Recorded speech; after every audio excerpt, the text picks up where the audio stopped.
Hi YouTube, just wanted to do a video only because this is actually, I was trying to do a little research myself to find some comparisons, or couldn't really find any.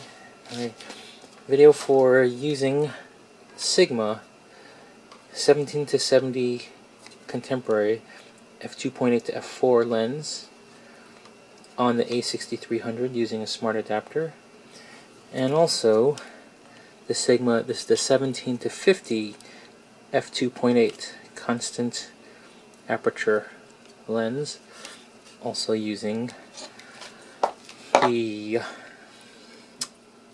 this is the Fotodiox Sony E-mount to Canon mount adapter, the Viltrox EF-NEX2, and the MC-11 adapter from Sigma. Okay, now the MC-11 with the Sigma 17 to 70 offers full native lens functionality.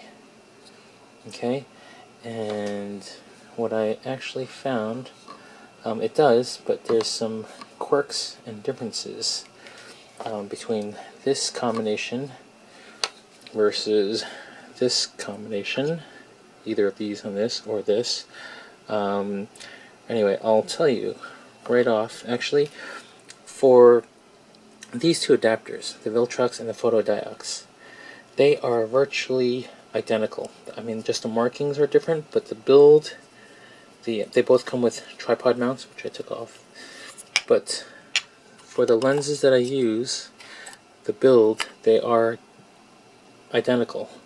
I know that Brian Smith actually has an article a while ago comparing the Viltrox, the Fotodiox, and the Metabones adapters, and he said the build quality was different and the functionality of Viltrox was not as good as the Fotodiox, but from use and just from feel and everything, these really are the same. I also use these with my A7 Mark II with a bunch of different Canon mount lenses. I'll probably do videos about those another time. But for all intents and purposes, these two are identical. So, whatever, either one. So let's get this mounted. Okay, so first of all, one thing. Now, the Fotodiox and the Viltrox with this works on the Sony A6300. Now, both of these with the 17 to 70 actually do not work.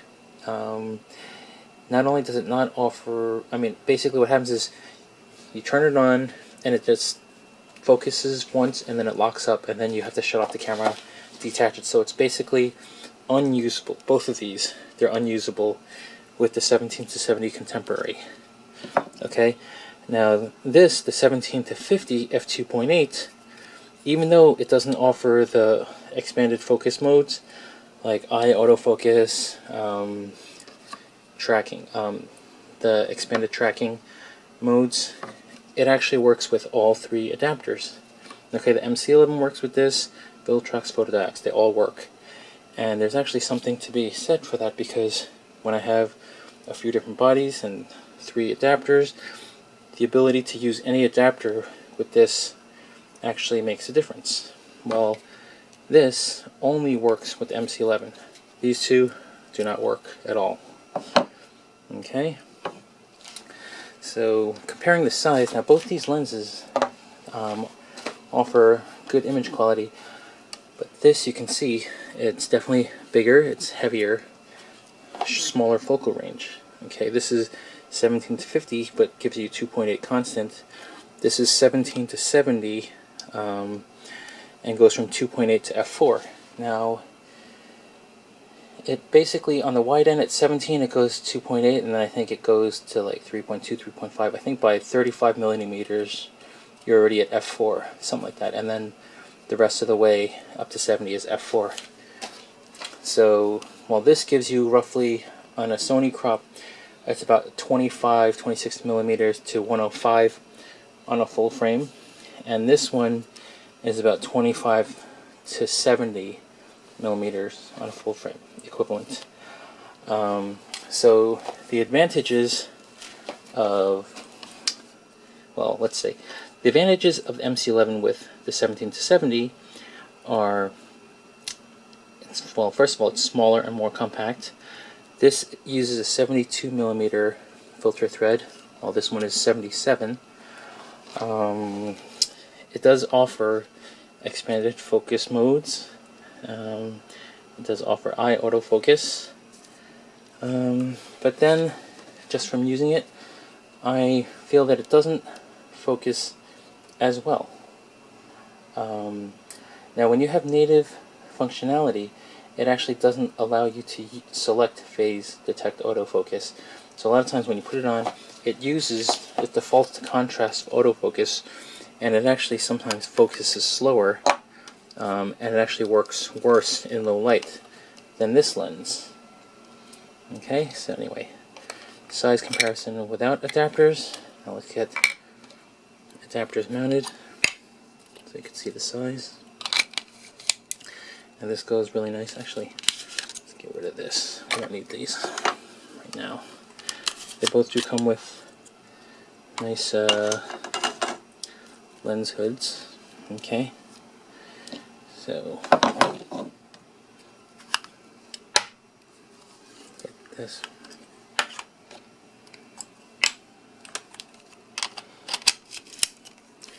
So with the adapter, you can see the size difference. Okay, again, this is longer, it's fatter, this is more compact, it actually looks better mounted on the A6300. So let's do this first. Okay, we'll mount this one first. 17 to 50, f2.8.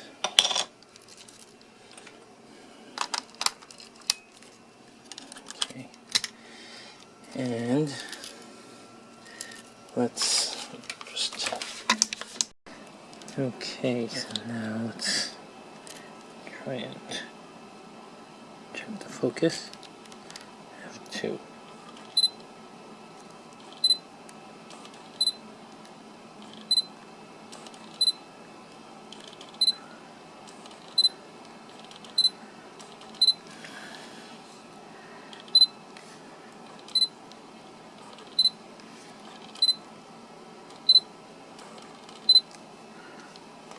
That's 50.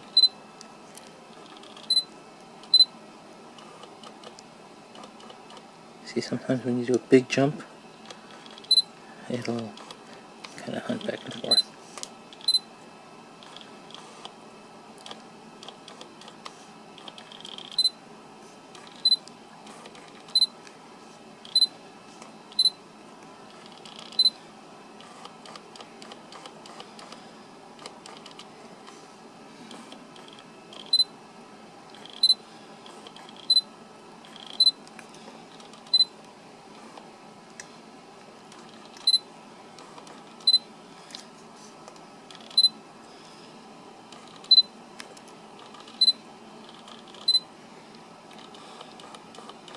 So when you go from really far to close, it'll sometimes do that.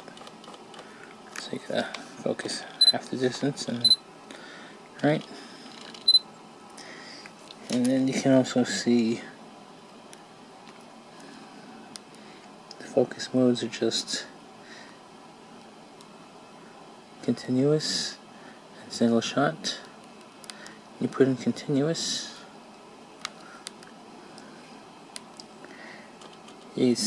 You also see the phase detect points in the center.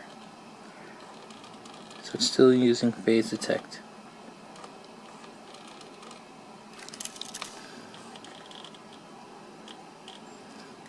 Use wide.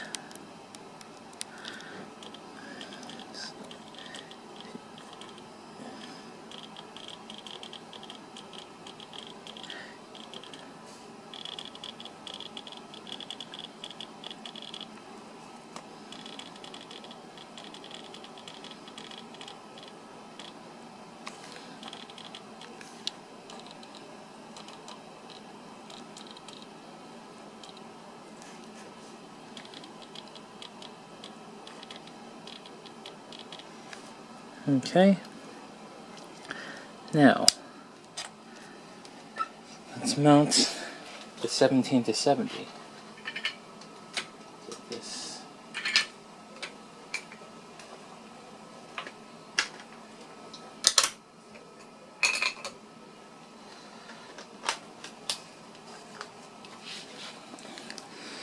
So here we have 17 to 70. Okay. Let's check. You can see all the modes, all the focus modes available. Manual focus, you get a switch on the side. Unfortunately, DMF is kind of useless because if you focus, you have to switch the switch before you can turn the focus ring. So there's no full-time manual focus. DMF is not really useful. Alright. So let's put this on. So eye autofocus does work. Okay. When you have it on continuous, you have wide, zone, center, flexible spot, expand, flexible spot, and then lock on, which tracks. And then eye autofocus does work, but you have to detect the face first. Now Charlie Brown is not detecting as a face, so eye autofocus is not working. But it does work when a face is detected. Okay, now for the focus. So even though it's on phase detect, now what I found is that it's focused, but if you want to focus again, it refocuses. So it like goes in and out really quick to refocus. Kind of like if you ever use the FE 50mm 1.8, that slow focus, because it seems to refocus every time, even if you're already focused at the same distance. See, it's focused, but it refocuses again. Alright, okay, so let's see. 2.8. Now I'm at 24, it's at 3.2. 35 is 3.5. Okay, so a little bit under 40. A little bit under 50, you're at f4. Okay, and the rest of the way is f4. 70, you're at f4. Okay, so let me get out of continuous so you can see the focus lock.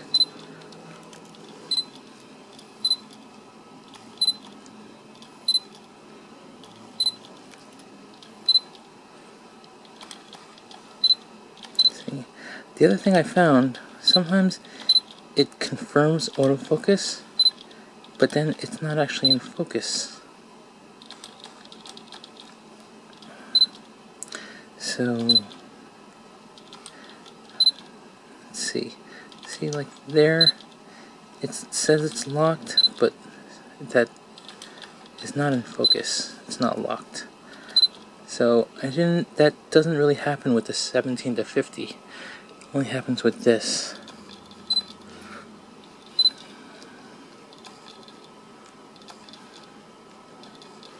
See, sometimes like you see it hunting. Because the light in here, you can see I'm at f4 ISO 6400. I put on auto ISO, but so you can tell that in lower light it tends to hunt more than the 17 to 50. See, so this focus, see, look, it locked, but it's not in focus. See that? Is it sharp?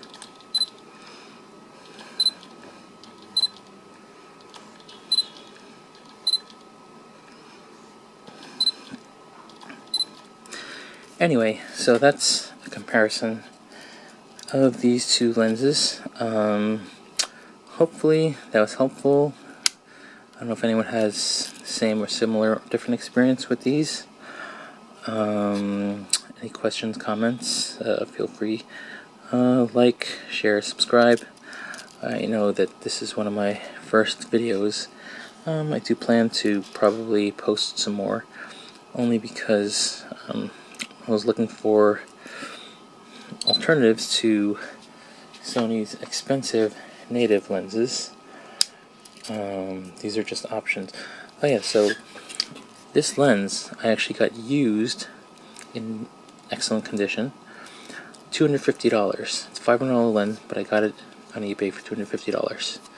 Now this basically offers the same range as the Zeiss 16 to 70, though this is 17 to 70, but there's a Zeiss 16 to 70 f4, which is like what, $1,000 or something, and this, it starts at 2.8. You could actually set it at f4 and it'll be f4 constant, right? And with the adapter, $250 for the adapter, $250 for the lens, $500 combo, though this adapter will let me use a whole bunch of other lenses. Basically, most of my adapted lenses, I have Sigma for full frame. I have 24 to 70 f2.8, 70 to 200 f2.8.